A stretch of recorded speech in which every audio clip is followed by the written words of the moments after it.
En aquest videotutorial veurem les opcions de personalització i configuració d'un formulari. Ja tenim el formulari acabat i si no el podríem acabar abans o després d'això. Llavors aquí tenim les opcions de configuració que existeixen. Una de les més bàsiques seria personalitzar-ho, els colors. Veieu que per defecte té aquest lila, doncs podeu triar el color que a vosaltres us agradi més. Si trieu verdet, doncs quedarà verdet. Podem triar un color de fons que sigui més pujat o menys pujat. I podem triar un tipus de lletra, si volem més formal, doncs veieu, fa una lletra més formal, si volem més juganer, doncs la fa més juganera, i si volem la bàsica, doncs ens deixa la bàsica. A part d'això, també podem triar, aquí aquests colors dels temes n'hi ha més, podríem triar el color que volguéssim, i podríem triar una imatge. Una imatge, aquí hi ha diferents tipus d'imatges que ell ja té fetes, veieu que tot això són imatges seves, que podem triar la quina vulguem, i també aquí en tenim més, per exemple de viatges, com que aquest formulari va de viatges, doncs podríem triar algun d'aquests, per exemple aquest, i inserim. I també podríem triar fotos de l'ordinador o fotos que tinguéssim en el Google Fotos. Si inserim, veureu que a la part de dalt ens sortirà aquesta imatge.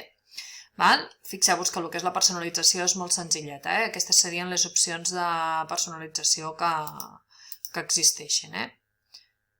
No hi ha gran cosa més. Ja ho veiem.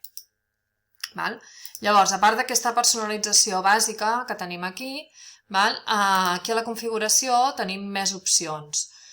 Tenim diverses opcions, anem a veure-les poquet a poquet. La pestanya general, la primera opció que tenim és registra les adreces electròniques. Si feu això, les persones hauran d'iniciar la sessió per poder contestar el qüestionari i registrarà l'adreça electrònica de les persones que l'hagin contestat. I també els hi podeu enviar fins i tot un rebut de resposta. Que voldria dir que li arribi un correu electrònic conforme la persona ha respost al qüestionari. Doncs això depèn del tipus de qüestionari que estigueu fent, us pot ser útil o no. Que hagin d'iniciar la sessió i que limitem a una resposta. Doncs hauran d'iniciar la sessió i només podran respondre una vegada. Que els usuaris que responguin puguin editar després d'enviar les respostes.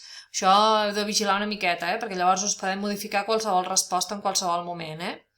O que els hi mostri els gràfics de resum i les respostes del text, és a dir, que ells vegin el full de resum de respostes, de les respostes del qüestionari. La mida màxima dels fitxers que pengen, doncs que sigui 1 giga al màxim, o que siguin 10 gigas o 100 gigas o 1 tera. Doncs això. Següent, coses que es poden... La presentació. Mostra la barra de progrés, això és molt útil quan és una enquesta molt llarga, en la qual hi ha diverses seccions, hi ha moltes seccions, i llavors ens pot dir si hi hem respost al 10% de l'enquesta, al 20, al 50 o al 100 o alguna cosa d'aquestes. Si volem que ordeni les preguntes de forma aleatòria, això és molt útil si esteu fent un examen pels vostres alumnes, de forma que així cadascú quan l'obri veurà una pregunta diferent, l'ordre de les preguntes serà diferent. Mostra l'enllaç per enviar una altra resposta. Això és allò que al final ens surt que diu permet enviar una altra resposta. Doncs si no volem que puguin enviar més respostes seguides, doncs no. Missatge de confirmació. Això és el que surt normalment quan fas el clic al botó envia. Nosaltres el podem personalitzar i escriure el que vulguem. Moltes gràcies, ja has acabat l'examen, et donaré la nota el proper dia 25. O gràcies per inscriure't a l'associació d'alumnes del CFA del Solsonès. O alguna cosa d'aquestes, I per últim, una altra opció que és molt útil de cara als professors és fer test d'autoavaluacions. Això és per convertir el formulari aquest en un examen tipus test, on podem puntuar cada pregunta, donar-li una puntuació i tot això.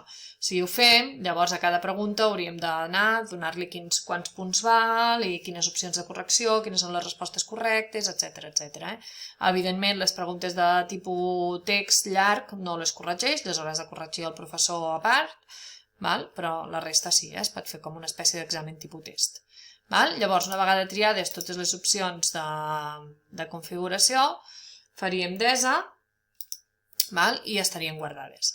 Llavors aquí ja ho tenim tot, l'envio ja hem vist, és per enviar-lo, i aquí doncs tenim les opcions d'obtenir un enllaç d'emplenament, d'afegir col·laboradors, una miqueta és el mateix, fer-ne una còpia, eliminar-lo, etc.